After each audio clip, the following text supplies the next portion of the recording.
Hey guys, what's up? Your girl G here. Welcome back to my channel, and we got Real Housewives of Potomac to get into.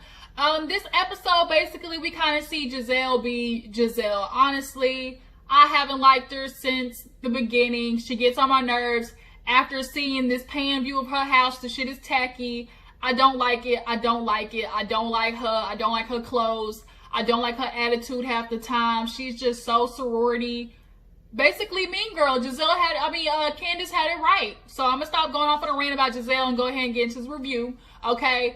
You guys know what to do. Go ahead and like this video, subscribe to my channel. If you're new to your girl's channel, hey, how you doing? Welcome. Make sure you hit that subscribe button though before you go. Okay. Become a member of the Juice Box crew. Become a member of the family. Then hit that bell so you know when your girl upload her videos. Okay.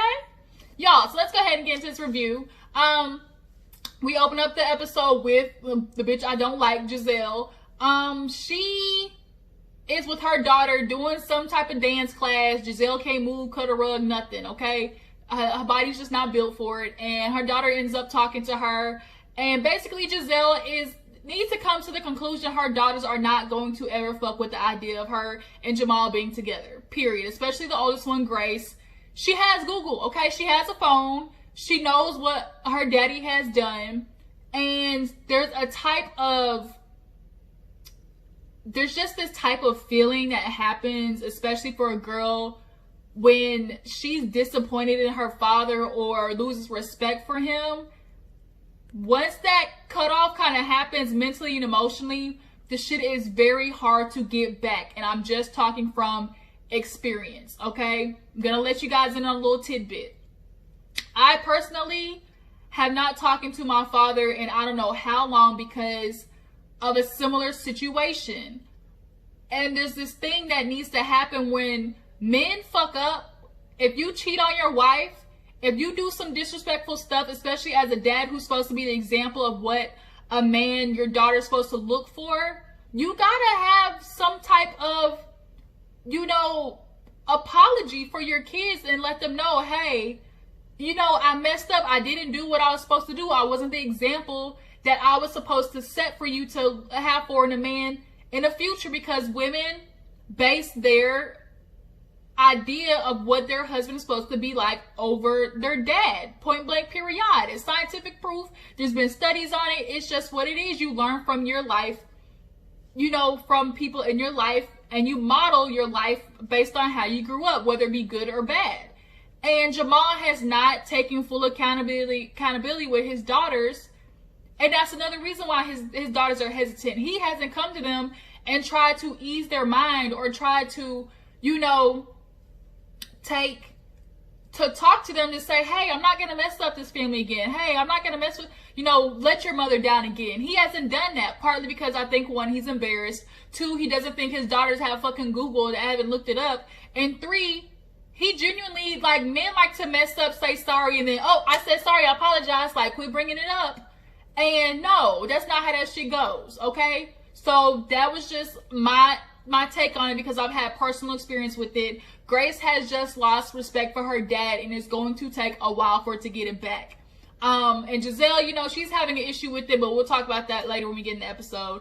So after that, we see Candiace and Ashley meet. I think that was what happened. No. Robin and Wendy meet. I liked Robin and Wendy's scene so much.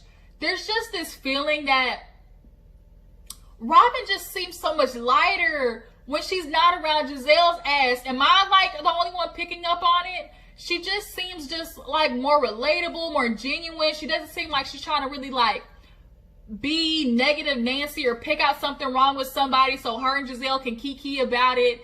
It's just yeah, her and Wendy were throwing shade and stuff, but it just didn't seem like malice. For some reason, when her and Gizelle are together talking about people, and it just seems more malicious than when Gizelle, Robin's by herself. But nonetheless, their kids are, playing together. They both got sons around the same age.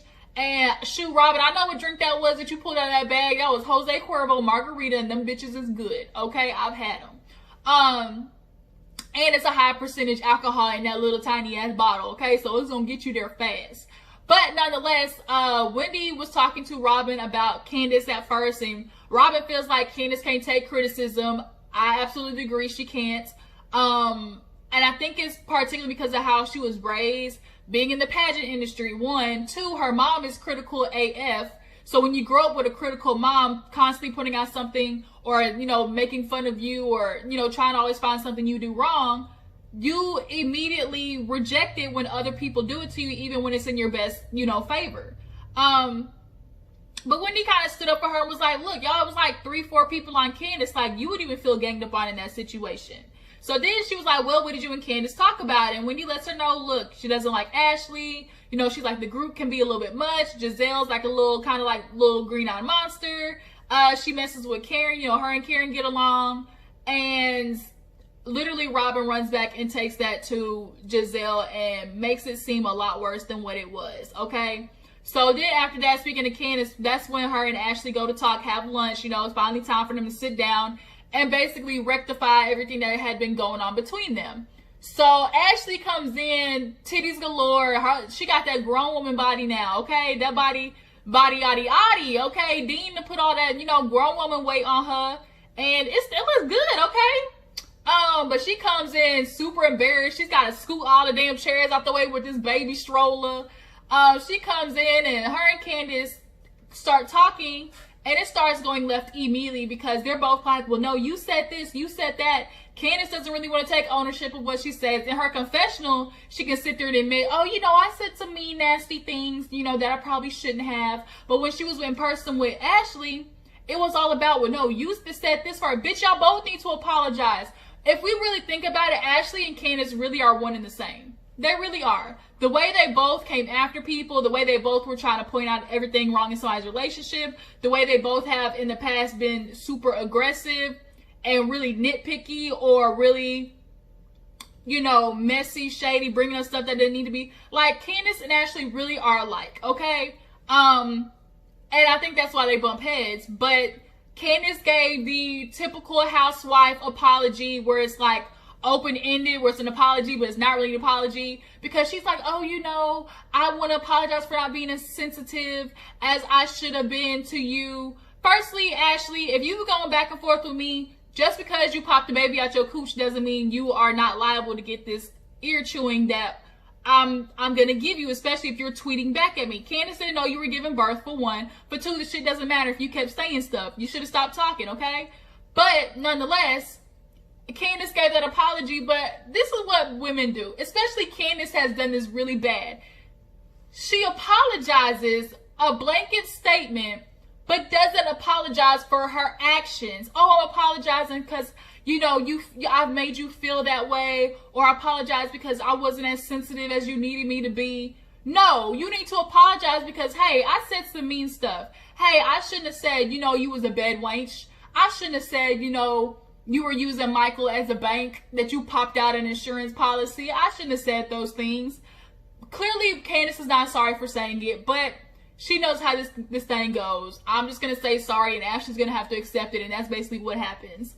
So moving on, Karen does this huge, you know, invitation with the goddamn Grandam, welcome to the Huger home. Like this opera dude. Everybody gets the invitation. Gizelle and Robin start laughing. Robin's literally in the midst of getting her eyelashes done, and Gizelle calls cracking up. And she's like, girl, why is Miss Huger trying to give this whole big ass, you know, thing when a housewarming party over a house that she rented? Robin, when did you become so damn like, like, so what if she rented the house? What does that got to do with anything? Bitch, you barely got a house. Aren't you renting or leasing the damn townhouse that you in right now? The house that you're getting ready to get with Juan, if he finally marries your ass, that's going to be rented. Like, what does that have to do with anything? I really feel like she kind of, like, does kind of, like, little shady digs at the women and uses that as a way to, like, find commonality with Gizelle, because that's what Gizelle does. And it's not cute. But, nonetheless, of course, Gizelle was laughing about it. And she was like, oh, you know, I had fun with Wendy. You know, Wendy doesn't like Karen because she's always giving her the cold shoulder. Can we figure out why the hell Miss Karen does not like Wendy, first of all? Like, what is going on there? But she was like, yeah, you know, we sat down, our boys got together, and she was saying, you know, Karen gives her, you know, this weird vibe. And she's also saying that Candiace said you were a monster. So Gizelle was like, oh, really? I'm a monster? Oh, wait till I show her monster. And it's like, that's not... that's why game of telephone is dangerous, okay?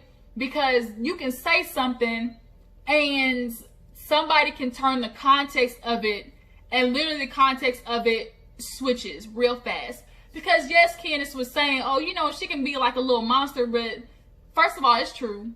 But secondly, the way she said it was just more like a heads up type thing. More like a, you know, Gizelle has the ability to kind of go, you know, sideways. It wasn't like she was attacking her or going after her so maliciously. And now Gizelle loves taking the smallest things and making a mountain out of a molehill, so she has a reason to get at somebody. It's so fucking annoying how she does that. Because when people try to call you out for the messy shit that you do, it's like, oh, I was just kidding. Oh, I was just joking. Why are you being so serious? But that's not the same grace that she gives everybody else. So, Monique and Chris. So Monique is basically having the same struggle most women do when they pop out a bunch of puppies for their man. And it's, you start feeling just like a machine. And because you do so well at it, men forget to check up on you. They forget to do the typical things like, hey, babe, let me rub your feet at the end of the day. Hey, let me let you know I see you. I want to let you know, hey, I'm going to take you out. I got everything planned. Every couple, every relationship is going to go through that, you know, that ache, okay? And this is what's happening. She's got all these kids, taking care of them. And, you know, she's asking Chris how his day went. He's like, oh, you know, I did so-and-so. And so she's sitting there waiting like, so you not gonna ask me how my day went, nigga? Like, dang, I know the kids aren't gonna ask me. She asked her daughter. Her daughter said straight up, Mommy, we don't care. Her daughter is so cute. She said, Mommy, we don't care. But Chris was like, oh, yeah, I'm gonna ask you. So then they try to go downstairs, have a little wine time, you know, sip with each other, talk, catch up, you know, because relationships, you gotta, you know, do... Sometimes you need a tune-up. You got to go to the goddamn auto body shop and get an oil check. Make sure that engine is running. Make sure the steering wheel is greased. Like, the relationship is the same exact way. And he's looking at her like, well, shit, if you tired, you know, just do something about it. I'm paying for it. And it's like you're missing the whole point. Men, especially men with money, think that's supposed to fix everything. Money is the easy way. Money is the... Money is to them, it's just like, that's what I'm here to do. Men feel like all I'm supposed to do is provide, but that's not how shit goes. You're supposed to also be there mentally and emotionally, especially women. We get more turned on when we see that you're taking action and you're caring and you're giving effort. So Chris, no, she doesn't need your money to sit there and buy another nanny so she can have more time. I'm sure like having help with, you know, obviously take some ease up off her hands, but it's like she said, hey, like, can I wake up one day and be like, babe, you know what, let me take you out to brunch? Or hey, babe, you know what, I already got a nanny, you know, so we can go out tonight. Those type of little efforts. But Chris is feeling like, well, shoot, you ain't getting nothing, I'm not getting nothing either. When the last time you hopped up on the dick and did a full split? Like, that's what Chris is thinking. Now when I said that, I just thought about Wendy when she's talking about, you know what is it about Wendy? She wants to keep thinking, I mean, about Karen. Wendy was like, Karen be trying to act like she young, coochie popping on a headstand. Girl, you can't even get up in the headstand. Now with Ray, she can't. If she find her little young Thundercat, she might be able to put that little, you know, that cougar puss on him, you know, right here. Look, this puma right here on my chest. That's what Karen needs. Karen trying to throw that puma puss on one of these young men out here. Where Blue Eyes at, okay? Because Ray ain't blowing that bike out, all right? Ray cannot do it. He tried to do 2-3 good pumps. He might be out of here. You know, I hear that blue pill, that Viagra be taking men out because all that blood be rushing to their little member, and the blood rush out of their heart, and their heart just give out and go kaput, okay? So Ray, yeah, he can't do what Karen needs. She's in her prime, and Ray can't fulfill that. So yeah, no, she's not busting no headstand and doing a full split on the dick. But Monique basically agreed. You know, her and Chris was like, look, you give me what I need, I give you what you need. So Monique, I guess you better start putting them legs up some more. Candiace talked to Chris, told him about the conversation with Ashley, how they kind of came to an understanding. But now, you know, she's watching Ashley with her baby, and she's low-key kind of like envious. Like, Ashley went after it, she wanted a baby, and she got it. Now Candiace is still struggling because it's like she had that tumultuous relationship with her mom. Can't stand her mom. She gets on my nerves. I kind of put her in the category of Miss Wendy from, Miss Wanda from Love and Marriage Huntsville. But she's concerned that she's going to have that same relationship with her child. I think, like Chris said, you got to pick the good and bad and what the lessons you want to learn from your childhood and that you're going to pass down. Personally, like she said, I don't like change. She's like, it's going to change so much. But two, I just think Candiace is just too selfish. That's personally my opinion. I just think when she realized all the time it's not going to be about her, or Chris is going to choose to hang out with the baby over doing stuff with her, she's not going to like that. Candiace likes too much attention, okay? And she's spoiled, and she's a brat. And her child is going to be a spoiled brat too. So I just personally think she is not prepared to give up the attention and give it to a child. I just don't. So she just needs some therapy. Go to Dr. Drew, whoever you're talking to. Go to Iyanla Van Zant, something. But work through that so you can figure out, because, girl, you don't have too much longer. You know, you might need to freeze your eggs if you were, contemplating this much. So Cal comes over right before Karen's birthday and gets Gizelle together. Y'all, when they did a Pam view of Gizelle's damn house, what the fuck was that? Are we not going to sit here and play like if this was somebody else's house, Gizelle would be wringing they ass? She had maroon carpet, maroon damn porno couch. The walls didn't even match the pictures it was tacky.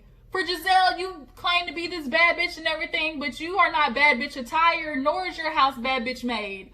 What the y'all can't tell me that shit is a little raggedy. Then we go in her damn den where her bedroom is at. She did the bathroom. The bathroom is literally the size of somebody's pantry. Y'all, if that had been somebody else's house, we all know Gizelle would be getting in their ass with the way their house look. Period. But nonetheless, she's sitting there talking to Cal about how her daughters are not feeling the whole Jamal thing. He has to explain to her, look, your kids know about everything. They watched their mom get hurt. They got Google. Like, it's going to take some time. What I think should happen is Gizelle, if she really wants to be with Jamal, do it on the low, okay? Just don't tell your daughters. And make sure it's actually going to work first before you try to force them to accept it. And that's also where she's getting a little push and pull. She's trying to force it on them instead of letting Jamal's not doing enough work to try to fix the relationship with his daughters. He's just not. Then, side note, I heard that the little restaurant that he purchased shut down. Is that true? Somebody put it in my comments, like, a couple of people was like, oh, the restaurant shut down. If it did, damn, like, what the fuck? But nonetheless, she has to learn, like, yeah, you love this man. Yeah, y'all can lead with love and stuff, but you have to show them that, hey, this relationship is going to work. But I just think, like, the daughters are just too far gone, personally. She wants this relationship that, that they had with Sherman. Like, they love Sherman. But every time Jamal called, it's like, hey, Dad. Hey. Oh, yeah, I got homework to do. I'll talk to you later. Like, shit like that. But Cal, he was combing up that little pubic hair wig that she had on while she was sitting there crying, trying to figure out what she's going to do with her life. And then claiming, oh, me and Jamal, we know we won. We're both different people. I've seen Jamal change. He's grown into a better person. That was 12 years ago. What has Jamal done to prove that he's a different person? What, he got a bigger church? Like, that's all that happened. What is he showing? What is he doing? Like, he's not doing anything. Like, it just came out not too long ago that apparently a bitch was pregnant by him. He's still trying to spread that holy water around to the congregation. Gizelle, I just don't believe this. I just don't. Gizelle, to be as secure as she claims she is, when it comes to relationships, she's so insecure. She's so willing to accept whatever it is. And Jamal, it's just like the saying I always say, sometimes the devil you know is better than the devil you don't. Because if she gets hurt by Jamal, it's like, oh, I knew it. I knew I couldn't trust him. And it's already expected from him. She can't sit there and open up her heart to somebody else because it's brand new. And Gizelle's not prepared for that, for one. But the letdown is going to be a lot worse if she gives somebody else a chance and they let her down versus Jamal cheating on her. Can y'all see what I'm trying to say there? Ooh, my nose. Ugh. So finally Karen's party, y'all. Karen is saying, you know, this is the Huger housewarming, but shit, this is all about Karen. Period. Okay? Everybody's coming. Gizelle's outfit was horrible. She shouldn't have wore those goddamn boots with that outfit.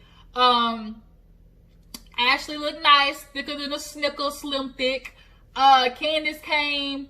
Wendy came looking nice. I don't know if I quite like the dress. I didn't like the one side where the boob part was out. It looked like her nipple was getting ready to pop out any second now. But yeah, everybody's showing up and they're waiting on Robin, of course. Robin, how are you always the last one to show up? Bitch, you got 2 inches of hair. How? How, Sway? But she shows up with her pizza trying to be funny. Karen laughed it off, which was the perfect thing to do. Don't pop off over something that simple. Yeah, they came to the house with that pizza, bitch. You didn't live at that house, period. Everybody knows you were not in that location. Okay, you ain't slick. But nonetheless, Karen took it and was like, you know what?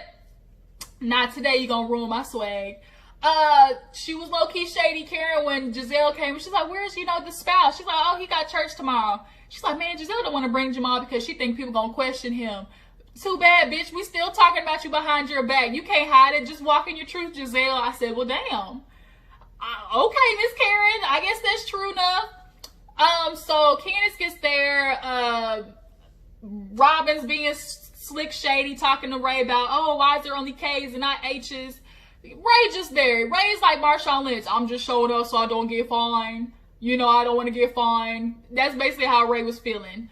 But Candiace and Gizelle talk, and Gizelle goes in on Candiace's ass after she tried to give her apology about calling her shit a $900,000 cabin. But she's like, I heard what you said to Wendy. She's like, I don't think you would understand, like, you don't really think that I was being malicious with it. She was like, no, I think you were being rude, you were being nasty, and you thought you were being funny, but you weren't. Like, Gizelle had this way of knowing which people to, like, buck up on. And she does it with Candiace. And then she tried to take away her friendship as a punishment. Oh, you know, our relationship is not going to go any further. I know I can't be serious with you. You know, like, this is where it is, and that's where it's going to stay. Candiace is like, okay, yeah. All right, we're just going to stay surface level, which is where it's always been. Like, Gizelle, you are so high sedity with yourself that you really think, like, taking your friendship away from somebody is supposed to mean something. She always has a sorority mentality. When you're in a sorority, the girls who come in, the recruits, they gotta, you know, go up to the leader, the AKA, you know, head bitch in charge. And that was Gizelle, so she feels like that's how life is. No, it's not. It's not, Gizelle. It's not. Ooh, I don't know how people put up with her. But after that, they all sit outside. Wendy gets some slight shade from Karen when she was like, oh, it happened here. Karen ignored her. They started talking about getting a nanny. Monique was like, I'm not getting no, Wendy was like, no, I need my nanny to be old and decrepit. Bitch, I agree. Monique is like, shoot, he got all this. I was like, yeah, that's what most bitches say. Oh, he ain't gonna leave me? Okay. Until you throw that temptation in his face, he started looking at her a little bit different than he looks at you because, you know, that's something new. You know, men love to just see what's new out there. But then Ashley and Karen kind of get, you know, they start kind of understanding each other because Ashley's like, yeah, you know, me and Michael's relationship changed since having the baby. And Karen's like, you know, me and Ray are empty nesting, so he's ready to fly the coop and go to Florida. And she's like, I'm in my prime. Like, at that age, you know, it's been proven that women, they find themselves like in that 40-50 range, and that's their second leg in life, and they're like ready to go. They ready to, like, they have their best sex at that time because they know their bodies. And, you know, Karen's herself, she's new and improved. Ray is old and decrepit and is about to be in Depends diapers literally in 2 years. He even went upstairs when Karen was done dancing, coming out her little Pepto-Bismol suit. I actually kind of liked it. The hat was cute, though.